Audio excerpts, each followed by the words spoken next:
Direct du MGM Grand pour le RMC MMA en compagnie toujours de Taylor Lapillus et Antoine Simon.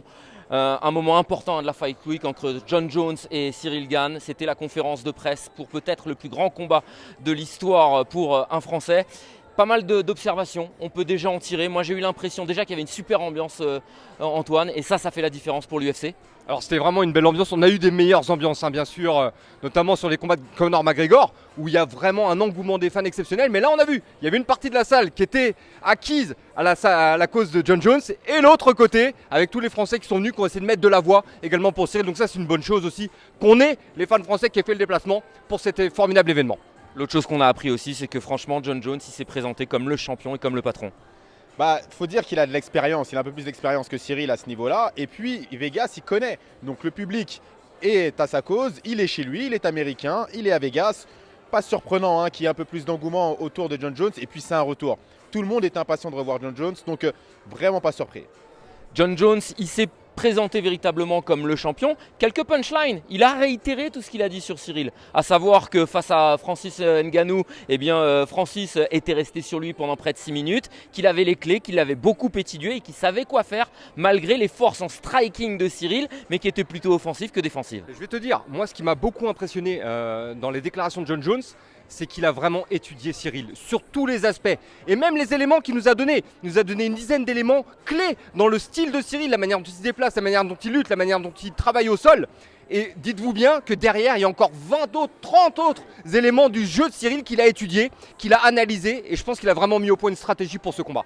Bon, moi, Taylor, par contre, j'ai toujours une petite frustration par rapport à Ciryl parce qu'on le connaît, on l'adore, on sait qu'en plus c'est quelqu'un de pertinent, d'intelligent, qui est capable d'avoir aussi du bagou et de la punchline, mais il est toujours un petit peu sur la réserve quand il est sur le podium comme ça. Alors on en a parlé en off avec plusieurs personnes et c'est vrai qu'on a l'impression qu'en conférence de presse, il est un petit peu réservé.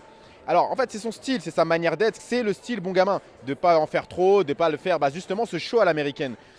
Maintenant, nous, en tant que fans, en tant que fans de MMA, on a un petit peu envie, effectivement, que ça chauffe un petit peu, qu'il en dise un petit peu plus, etc. Mais il est vraiment resté finalement fidèle à lui-même. Qu'est-ce qu'on en retient, Antoine, de cette conférence de presse finalement? On en retient, je pense, que Jon Jones est quand même plus acclimaté à ce genre de performance. Il connaît le métier.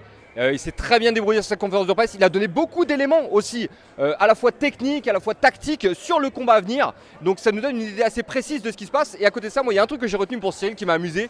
C'est qu'il m'a dit beaucoup de gens sous-estiment ma lutte. Attendez de voir samedi, on va voir ce qui va se passer. Qu'est-ce que t'en ressors, toi, Taylor, justement, de cette conférence de presse? Eh bien écoute, moi j'en ressors qu'on a eu finalement ce qu'on s'attendait à avoir. C'est-à-dire que Jon Jones a fait du Jon Jones. Et encore, j'ai trouvé que par rapport à d'autres conférences de presse, il a quand même été assez soft et Ciryl a été assez fidèle à lui-même. Mais je rebondis sur ce qu'a dit Antoine sur la lutte. J'ai pu discuter en off avec un petit peu le corner de Ciryl et on est très rassuré. Du côté de Ciryl, on est très rassuré sur ses performances, sur ce qu'il a pu produire notamment pendant les entraînements en lutte, en défense de lutte.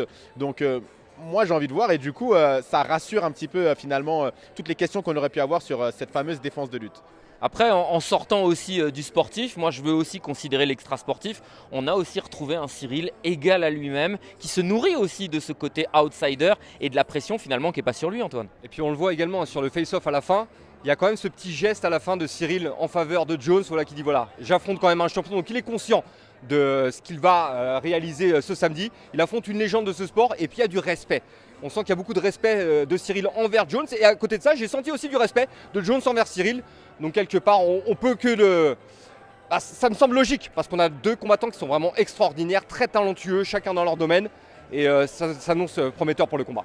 Pour finir, Taylor, une question que j'ai posée à Jon Jones en lui demandant justement s'il ne trouvait pas que l'UFC avait peut-être beaucoup évolué en 3 ans. Il y a eu énormément de changements. Ce sont des combattants qui sont beaucoup plus athlétiques, beaucoup plus techniques. Et il a botté en touche. Moi, j'ai l'impression qu'il n'a pas voulu me répondre en me disant ouais, c'est vrai, il y a une meilleure organisation, machin. Mais il ne m'a pas parlé véritablement de la question que je lui ai posée. Alors, il y a beaucoup de choses effectivement qui ont changé. Le MMA évolue énormément. C'est-à-dire que c'est simple.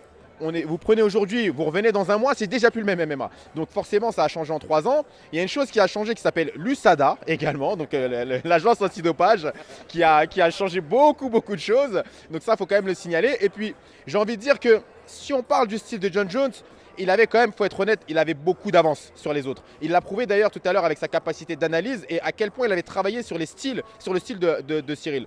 Maintenant, voilà, le jeu a évolué. Est-ce que cette avance suffit à pouvoir répondre présent samedi?